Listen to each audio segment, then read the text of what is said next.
Hi Gabe, Good morning. Good evening to you. Good morning from here. how are you doing today? I'm doing excellent. Thank you so much. How are you? I'm doing nice too. Thank you for taking the time to join me in this interview today. Shall we begin the interview? Yes, whenever you're ready. Okay, so my first question is when you were 12 years old, did you know you were going to work at NASA? No, when I was 20 years old, no, I did not at all. I talk about my growing up and that I hated school and I did terrible in school. So I was had no clue what I could do. I really had little bit of knowledge. By the time I was 20, that was growing up. When I was 18, I left home to get away from my parents because my parents always pushing me to go to school and pushing me to do things I didn't want to do. So I joined the Air Force. And I tell everybody between 18 and 19, my whole life changed. I got on my own. I was responsible. I was making a little money. I felt really good about myself like I never had. And when I was 20, I was driving a truck and loving driving a truck, but I still thought my limits were within that capacity, that I could never go to university, that I could never really do things you had to be smart to do because I just didn't feel I had that ability because of how by the time I was 20, I got to understand that I had a lot going for me if I just knew how to use it. So I always say 19 was the key year in my life, 9 to 20, and in my mind I'm still still 19. I love that magical fun time. I want to stay there forever.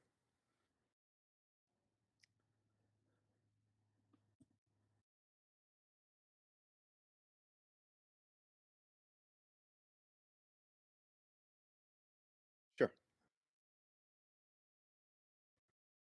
Yeah, no problem. You're doing great.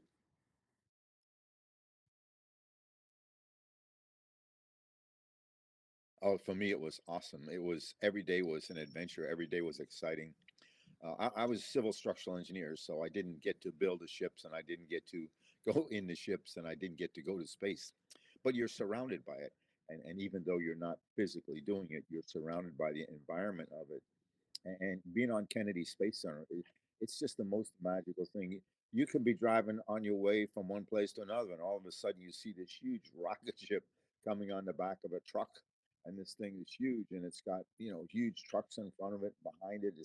It's amazing all the things you see, and then you see ships being put together. You see them going to launch pads. You see them launching and going to space, and you follow the missions in space. One mission was 10 years long to go to Pluto. So actually, I was there during those 10 years. So I followed this not every day, but periodically over a 10-year period. So you're always apart from it. And the launches for me, there's nothing like a shuttle, spaceship shuttle launch. Shuttle looks like a plane, but it's actually a rocket ship strapped to some rockets and it takes off. And it's called launch because it's thrust into space so powerfully. It's launched into space. But when it does that, it's generating a lot of lift. Lift means you go up, you have to push down. That gives you lift. So you have to push down with almost 3 million kilos of power on the Earth. And this ship is locked down. And of course, engines are running, it's trying to start. So literally, it shakes the Earth. There's nothing like these launches. They're amazing. Uh, Cars feel it. Cars think somebody's breaking in. So horns are honking, lights are flashing, sirens are going off, and your body is shaking. And it's just amazing. When it takes off, it goes really slow. You don't hear anything. It goes really slow and it makes a turn. And you're watching it and it's gone. You still don't hear anything. Then all of a sudden, you hear it. So you're looking there, but you hear it there. It goes so fast, it leaves the sound behind. So it plays mind games with you. For me, there's nothing like the launches. And the launches is what my got me hooked on wanting to go to NASA was seeing the very first launch I ever saw.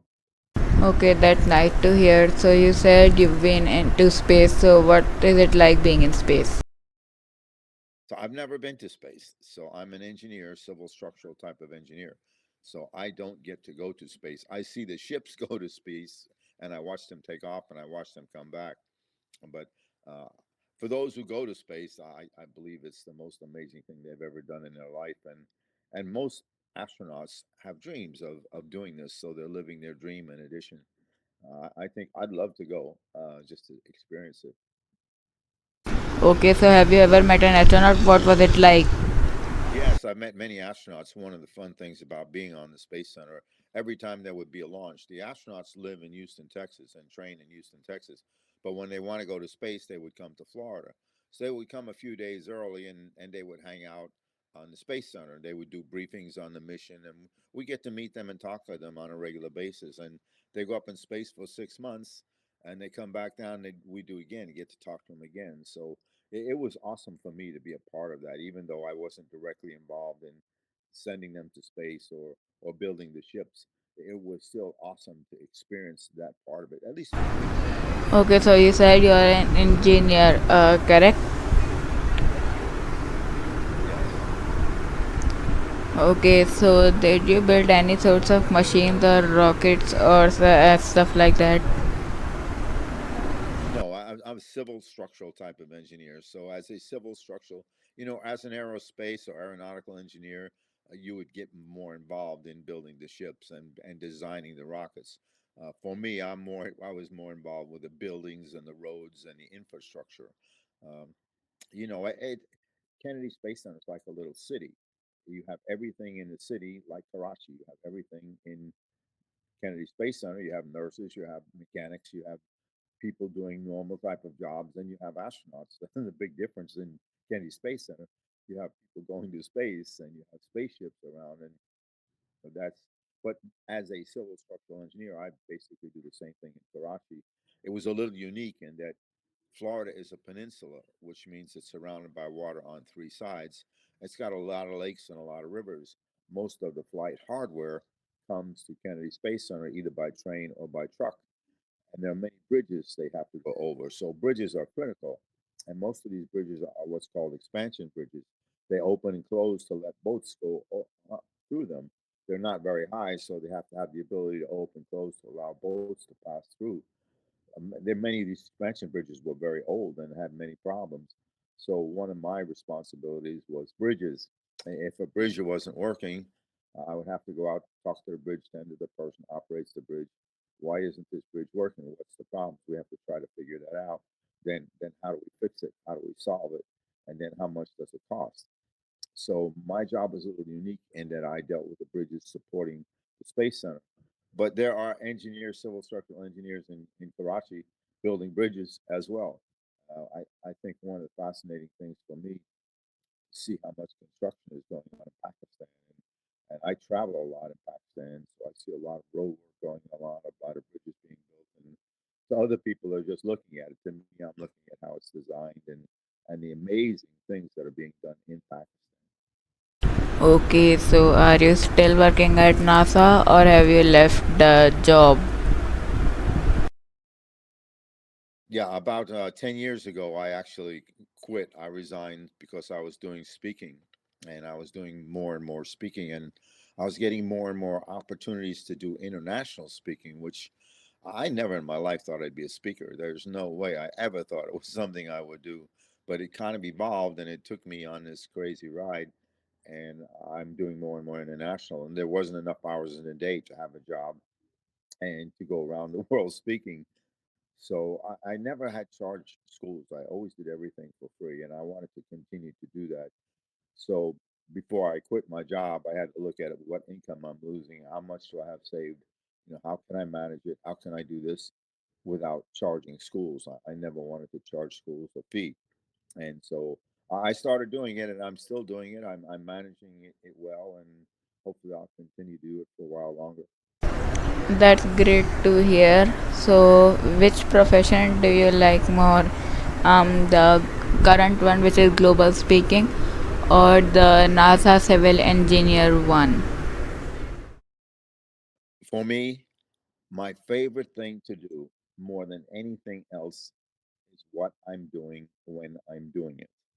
I never compare one to another. I never think one is better than the other. The challenge to you and to me and to everyone is to enjoy what we do as we are doing it. Sometimes we think we like something, we think we don't like something else. Why do we do that? We choose to not like something. We look for negatives or we focus on negatives. Learn to find positives in everything you do. Nothing will be better than the best. And if everything you do is your favorite thing to do as you are doing it, you're always going to be happy because you're always doing your favorite thing. The challenge is never to do something. The challenge is to enjoy doing it. Very few people do this.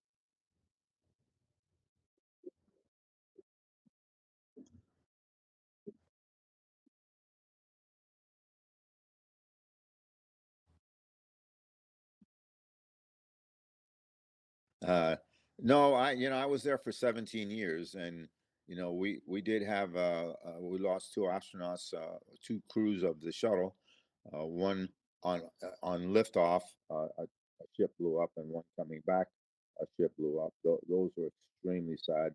Both times, seven people died, and those are I think of all of the things that happened at NASA, those are the most heartbreaking for sure. But there are many, many positives and so much more. But when you're doing things like this, it's very dangerous. People don't realize, it looks easy.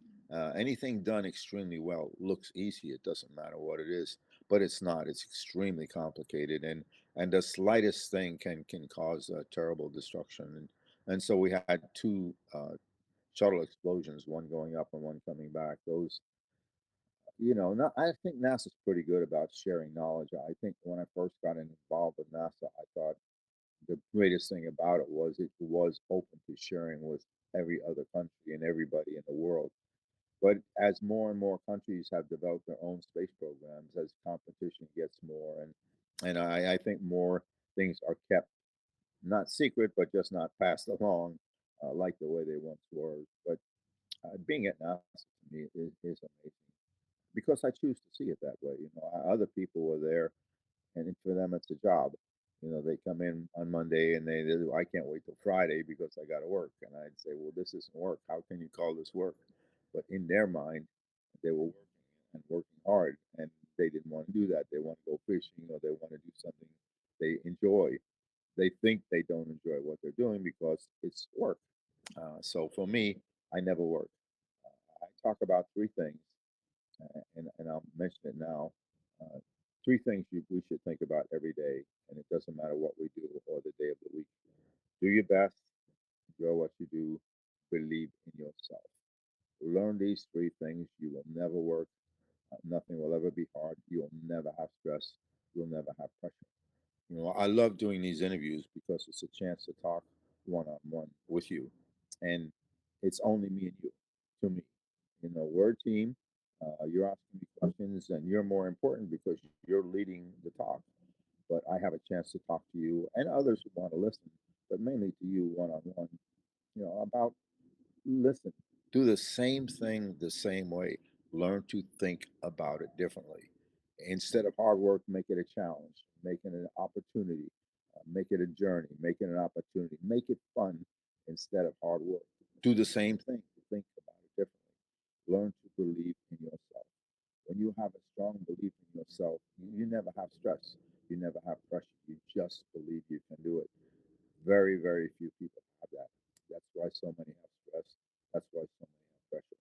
You can have a life with no stress, no pressure, never work, and be very successful if you just learn to think about it differently. Okay, so the astronaut thing is very sad to hear. And my next question is there a project that you worked on that you are especially proud of, and what made it meaningful to you, if it was meaningful to you, and if it wasn't, why? Yeah, everything I worked on was meaningful to me. I'm very when I was even now, now every time I go on a trip, every school I go to, everyone is a new adventure. It's a new opportunity. It's a new way to have fun. Doing this with you, it's very important to me. I take these interviews really important, and I want to do the best I can to make it good for you. Everything I do, I approach the same way. It doesn't mean When we finish this interview, I'm going out. I'm going to be putting a car together. I'm building a car. It doesn't matter whether I'm building the car, whether I'm speaking with you, whether I'm, doing something at Kennedy Space Center for NASA. I treat it all the same way. But for me, going to schools, being with you all, it's the most amazing thing I've ever done in my life. I can't explain it, but I feel it. It's a really fun connection. And when I'm at the schools, I just enjoy so much being with you all. And my people don't understand. They think, oh, you're spending all this money, you're doing all, but I get so much from it, and I can't explain it. If I see you smile, if I see your eyes shining, if I see you feeling good about yourself and your day, it gives me a feeling back that I can't explain, but I feel. So everything in my life, I treat the same way. It doesn't matter what it is. Okay, that's great to hear. And what is one thing about space or engineering that most people don't know or are wrong about? Oh, there's millions of things about space people don't know, and engineering, we're always learning. So I'm not sure. For me, everything is fun. Everything I do, I enjoy. So, most people look at a profession filled with hard work and stress and pressure and challenges and difficult times. I never look at anything that way. I look at everything as how can I enjoy it? That's the challenge. Anybody can do something. Can you enjoy doing it? And that's mental. It's 100% mental. People, you always have a choice. With this interview right now, you have a choice. You can enjoy it or not.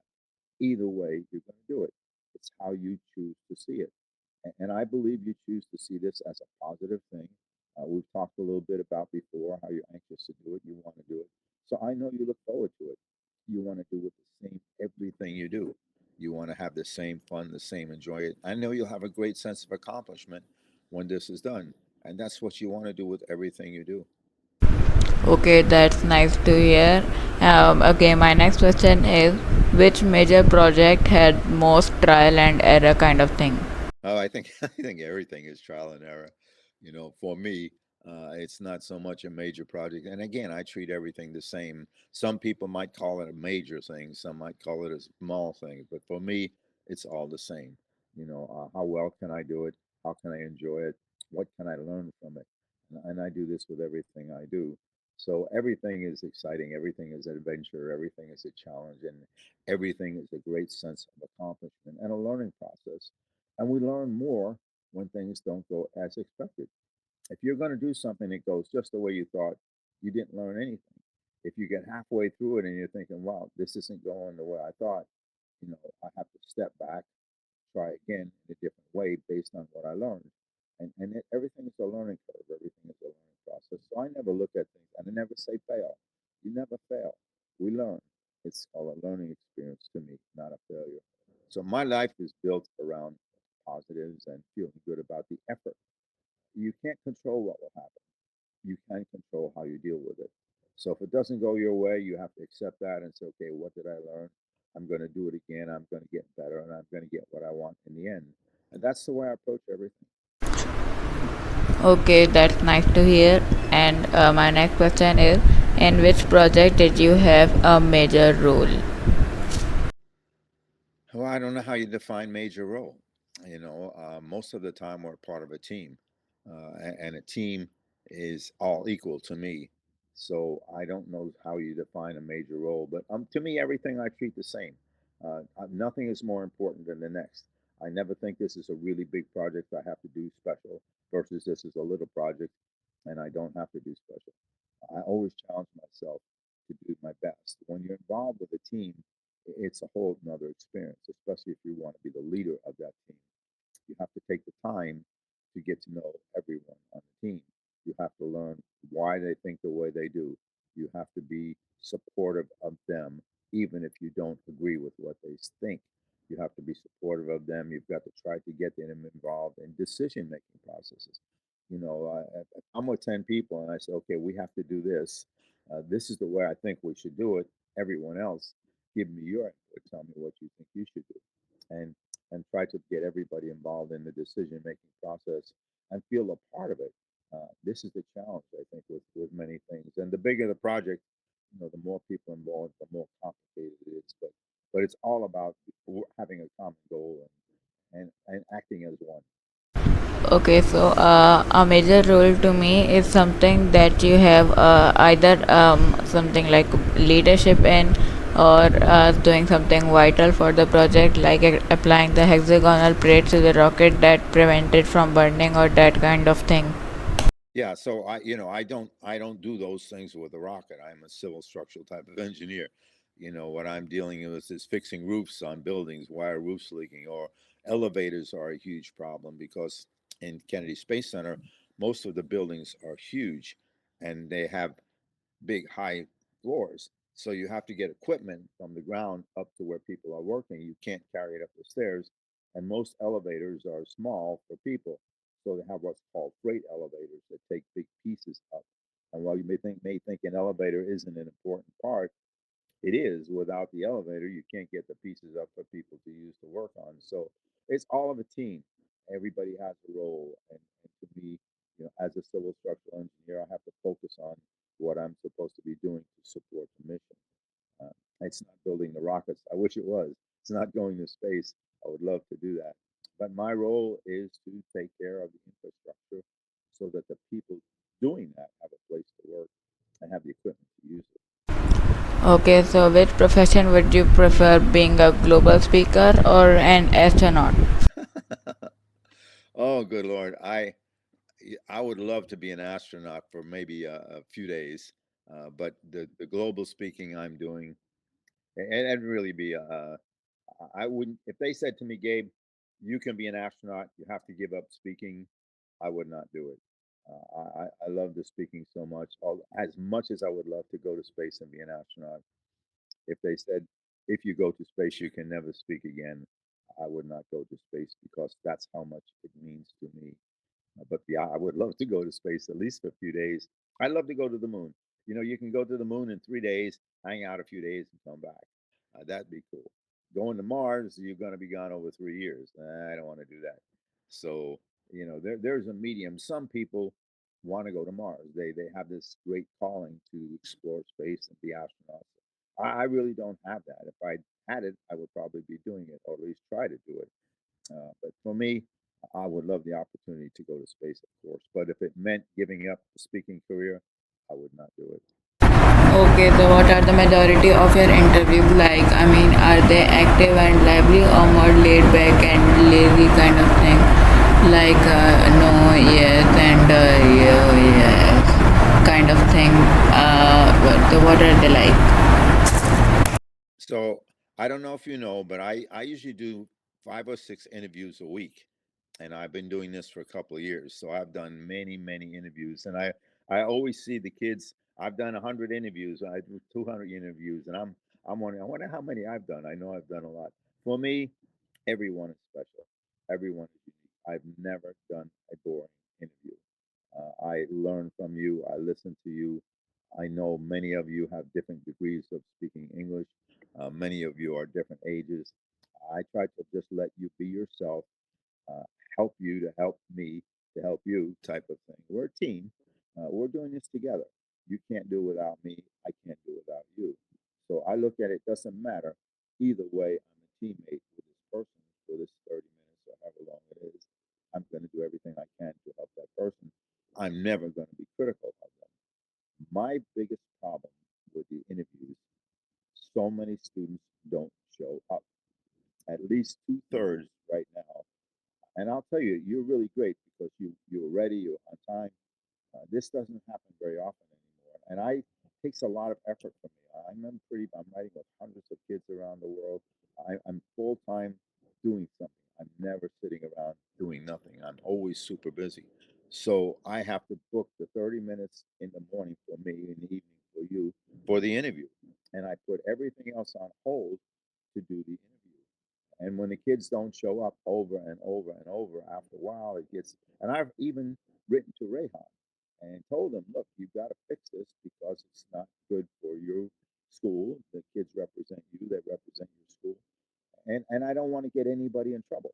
I know most of you are very young, you're learning, and maybe you haven't learned how important it is to keep your word when you give your word to do something because others are depending on you. And so that's my biggest complaint. But doing the interviews over the past 2 years, and I only got involved in the beginning. Somebody said to me, "I'm talking with kids in Pakistan. You want to try it?" And I said, "Yeah, sure, I'll do it." So that's how I got involved in the beginning. And then once I started speaking with you all, I realized how amazing you are. And I was coming to Pakistan. I was coming to Lahore and for a thing called Future Fest. And I said, well, maybe I can go to Karachi and meet some of the kids that I've been doing interviews with. And that's how I got to Karachi the first time. And I think I've been there either 3 or 4 times. But I'm coming back in hopefully October or November, and I will definitely come back to Karachi.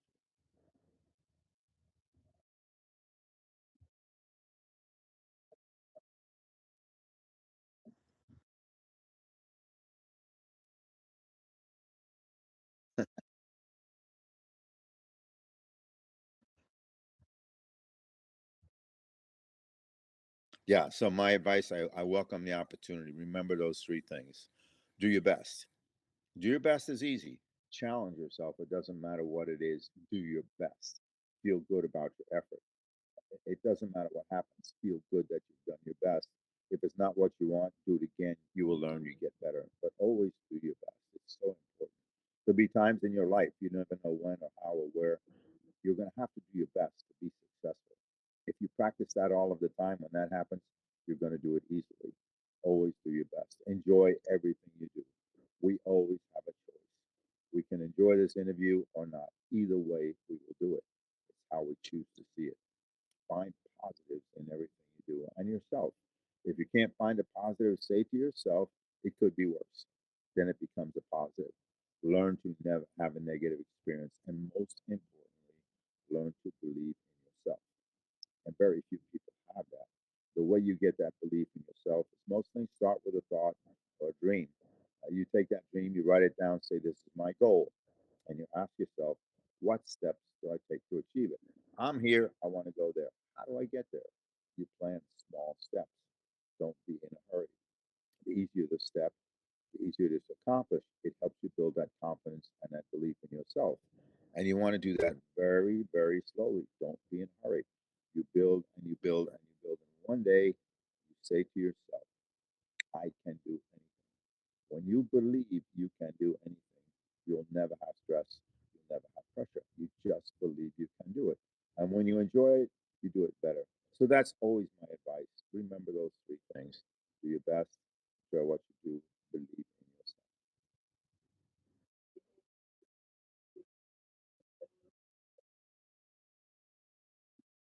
Yeah, I certainly did. And listen, give me a little heart so I can take your picture, okay?